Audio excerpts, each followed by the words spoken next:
मैं हूं रोहित चौधरी और आप देख रहे हैं डिसेंट इंडिया। आज हमारे साथ रोशन कुमार जी हैं जो कि हमसे बात करेंगे। एक गांव है संझा जो कि आता है दरियापुर प्रखंड के अंतर्गत विशंभरपुर पंचायत में, और इस गांव में कुछ भ्रष्टाचार का मामला सामने आ रहा है। जैसे कि कुछ वहां के जो मुखिया हैं और वहां पे जो सीएसपी संचालक हैं उनके द्वारा वहां पे जैसे कि मनरेगा और जो और इस तरह की जो मतलब सरकार के द्वारा जो चलाई जा रही है छोटे मोटे रोजगार वाली जो योजनाएं हैं जिसमें कि वर्कर के डायरेक्ट खाते में पैसा आता है और फिर वो डिस्ट्रीब्यूट किया जाता है। और तो इस पे हम बात करने के लिए इनवाइट किए हैं रोशन जी को।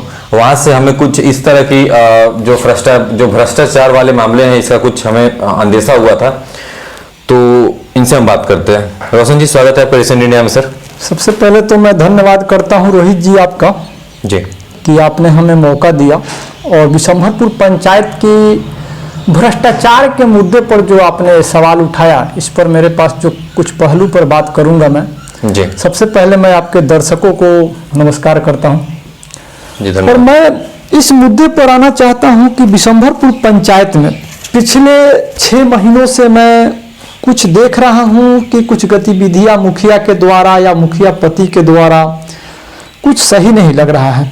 मुझे संदेह हुआ तब जब वहां पर संझा में एक सेंट्रल बैंक ऑफ इंडिया का सीएसपी चलता है जी, जिसके संचालक रंजीत कुमार सिंह है, जो कि विद्या देवी मुखिया और उनके पति श्री अनिल पांडे दोनों के करीबी हैं। अच्छा।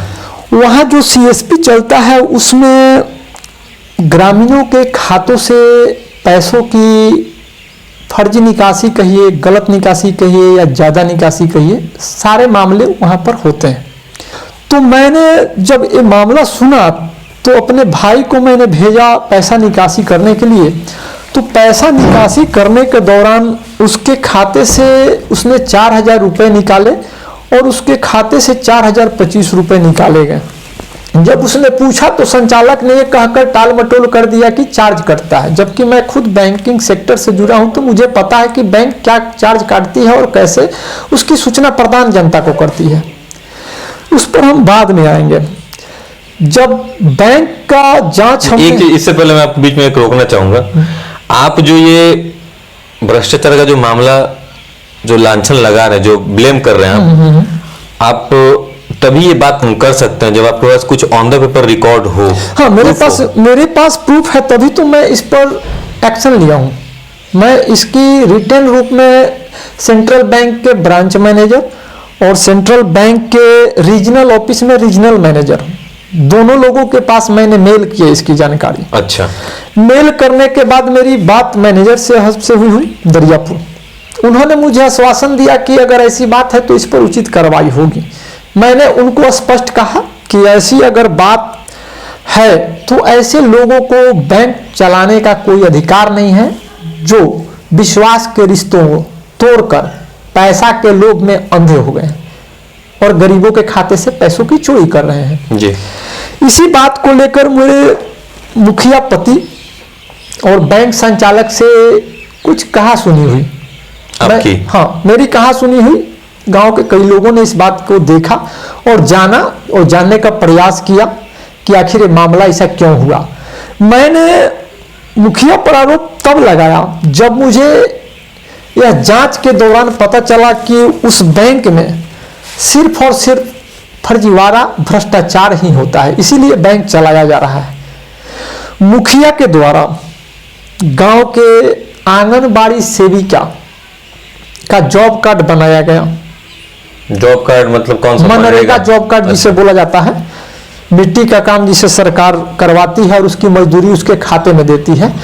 तो उसका नियम मैंने जब अपने स्तर से जांच किया तो उसका नियम है कि बेरोजगार को रोजगार देना। मेरी मुखिया से जब मुखिया पति से बात हुई तो मैंने उनको इस चीज की जानकारी दी कि जो आपने किया है वो बिल्कुल फर्जी है। उस चीज को उन्होंने जानने का प्रयास नहीं किया और मुझ पर आरोप लगाने लगे। तो मैं कहना चाहता हूँ सरकारी विभागीय कर्मचारियों से, और मुझे जानने का पूरा अधिकार है कि सरकार ने जो मनरेगा योजना चलाया है उसमें बेरोजगारी को रोजगार देना है। जी। न कि जो रोजगार कर रहा है, जो सरकारी नौकरी कर रहा है उसको रोजगार मुहैया कराना है। अगर सरकारी नौकरी वाले को रोजगार मुहैया कराना है तो इसको खत्म कर दिया जाए। नहीं, जिसको रोजगार एग्जैक्ट जो और भी कुछ घटनाएं जो हुई हैं, जो जॉब कार्ड बना के क्या किया गया। हाँ, जॉब कार्ड बनाकर किया गया है कि जैसे कि आपसे बिना जानकारी के आपका खाता खुला, या जानकारी से आपने खाता खुलवाया बैंक में, आपके खाते की जानकारी मुखिया को मिलाकर मुखिया को शेयर किया गया आपके बिना पूछे, और उस खाते में मनरेगा योजना के तहत पैसा मंगाया जाता है। और जब भी जिस खाताधारी के खाते में पैसा आता है उसको बुलाया जाता है कि आप अपना बैलेंस चेक करवाइए, या कृषि अनुदान का पैसा चेक करवाइए, या गैस का पैसा चेक करवाइए। सरकारी अनुदान को पैसा चेक करने के नाम पर बुलाया जाता है, और उसी दौरान 2 बार 3 बार अंगूठा रखवा कर और पैसा का निकासी कर लिया जाता है। इसकी जानकारी मुझे तब हुई जब मैंने अपने पिता के खाते की स्टेटमेंट दरियापुर ब्रांच से मैनेजर साहब से मांगा, जिस खाते की जानकारी सिर्फ और सिर्फ सीएसपी संचालक के पास है। मेरे पिताजी उस खाते का उपयोग सिर्फ पीएम किसान का पैसा लेने के लिए करते हैं, उसके अलावा मेरा कोई पैसा नहीं आता है। उस खाते में मनरेगा योजना का पैसा आया है जो लगभग 27,000 रुपए से ज्यादा का निकासी हुआ है, जो मेरे पिताजी ने 27 रुपया भी नहीं दिया है। अगर मेरे पिताजी ने लिया है तो बैंक संचालक ये साबित करे कि मेरे पिताजी पढ़े लिखे हैं।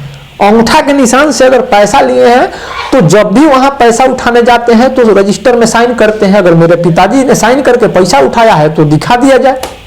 मैंने रीजनल ऑफिस में यही कंप्लेन किया है।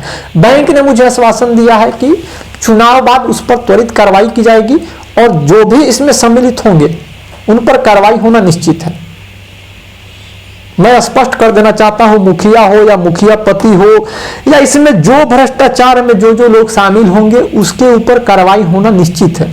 10 तारीख के बाद मैं आपको अपडेट दूंगा कि इस पर क्या कार्रवाई मैं कर रहा हूं, मैं आपको सूचना जरूर प्रदान करूंगा। हम भी अपने दर्शकों को बताते रहेंगे कि ये भ्रष्टाचार जो चल रहा है इसे कैसे रोका जा सकता है। हम इनसे बात करेंगे कि इन्होंने क्या एक्शन लिया। अगर आपके साथ भी ऐसा कुछ अगर हो रहा है, आपके गांव में ऐसा कुछ हो रहा है, और अगर कोई सीएसपी संचालक या कोई बैंक वाला आपके साथ भी ऐसा धोखाधड़ी कर रहा है आपके गांव में, तो आप हमें सूचित कर सकते हैं। हम आपकी आवाज भी ऊपर तक उठाएंगे, और इसके लिए हम नीचे जो डिस्क्रिप्शन सेक्शन है वहां पे हम अपना कॉन्टेक्ट डिटेल शेयर कर देते हैं। अगर आपको भी ऐसा कोई मुद्दा लेके हमसे बात करना है तो आप हमसे बात कर सकते हैं। रेसन इंडिया देखने के लिए आपका धन्यवाद।